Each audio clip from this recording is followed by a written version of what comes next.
Hey, my name is Eric Worrell out in Buffalo, New York, and we just got about 5-6 inches of wet snow. Isn't that right, buddy? Yeah. It's a review video for Ego Snowblower, the 21-inch. Retails for about $400. That's without the batteries. Just did about 4 or 5 inches of really wet snow. I'm going to show you a time lapse of that. Went really well, and I'm going to do the rest of this video from the computer later because I got to get this kid to daycare. So let's get to it. So what you're seeing right now is what the snow is actually like through that time-lapse video. I just wanted to give you an idea of how thick it was. One of the things I'll tell you up front is we haven't had a ton of snow yet into this season. I'm actually going into January, living here in Buffalo, New York. So at the end of this video, what I'm going to do is put a playlist together of these time-lapse videos showing you the snow up front, real close, so you can get an idea of how this has performed through an entire season. So what you're seeing on the screen right now is just the setup for the Ego Snowblower. Pretty simple. They send it in the box, you open it up, and you just have to put the chute on.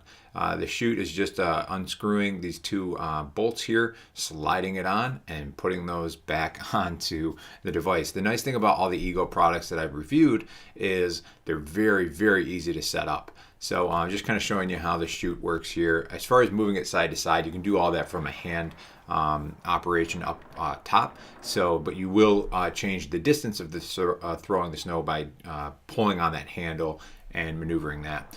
So as you can see, no snow out here, but I wanted to show you the two batteries that you can choose for this. There's the 56 volt 5.0 AH battery, and then there's the 7.5. On the left is the smaller battery, on the right is the larger battery, as you can see. Really, it's going to come down to the size of your driveway. Going back to that time-lapse video, if you can kind of get an idea of my driveway, I was able to do my driveway and my neighbor's driveway on a complete charge on the 5.0 battery. But if you have a bigger driveway, you may want to invest in the larger battery because you're going to get a longer runtime. I've heard some people say and suggest that you get more power out of that battery. I don't believe that's necessarily the case. I think it's more so about runtime and how long your device will run for. So you can kind of see how there's a little extra room for the 5.0, but if you have the 7.5 battery on the right there, or the one that I'm installing right now, it takes up that entire space when you're clicking it in. Wanted to show you again the difference in the size of the batteries. So on the left you have the 7.5, on the right you have the 5.0. Here's how you start the actual snowblower.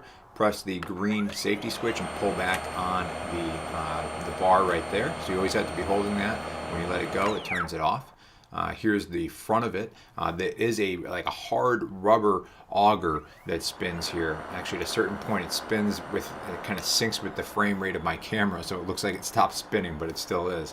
I'm going to show you how to turn the lights on as well. It's right next to the batteries here. You can push the button on the right, and that will turn those lights on, which is a nice feature if you're doing snow blowing early in the morning, just to have that available to you.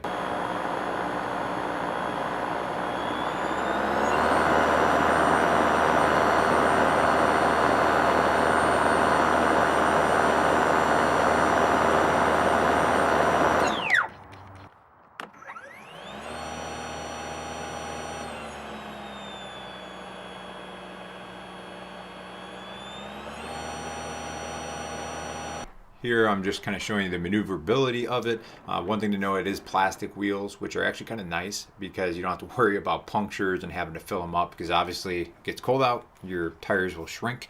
The other thing I want to talk about is this is a one-stage snowblower.